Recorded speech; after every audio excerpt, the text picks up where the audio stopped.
حسن یوسف دیکھ کر وہاں کٹی تھی انگلیاں، حسن یوسف دیکھ کر وہاں کٹی تھی انگلیاں، اور چاند کٹ گیا یہاں انگلی کو دیکھ کر۔ کتنا بلند مقام ہے پایا صدیق نے، بستر نبی کے ساتھ لگایا صدیق نے۔ جس چاند کو دیکھ کر مناتا تو غم حسین ہے، اس چاند کو دیکھ وہ عمر کی عین ہے۔ اور جسے پتہ ہی نہیں اپنے باپ کا، وہ کیا بگاڑ لے گا عمر بن خطاب کا۔ اور گر شرم و حیا پر کوئی دیوان لکھے گا، ہے مجھ کو یقین وہ سیرت عثمان لکھے گا۔ اور پھول ماریں گے نہ کلی ماریں گے، امام ماریں گے نہ ولی ماریں گے، ہو جس دل میں بغض اصحاب رسول کا، عمر کے درے سے اسے علی ماریں گے۔ اور یہ سچ ہے کہ خطرہ اغیار بہت ہے، پر کیا کریں صحابہ سے پیار بہت ہے۔ اس لیے کہ صحابہ کے کھاتے لگ گیا جس کا خون، لا خوف علیہم ولا ہم یحزنون۔ درود پاک۔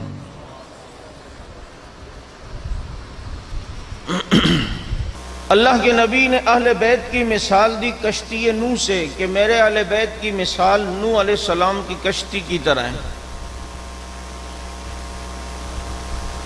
اور صحابہ کرام رضوان اللہ علیہم اجمعین کی مثال دی ستاروں کی طرح ہے۔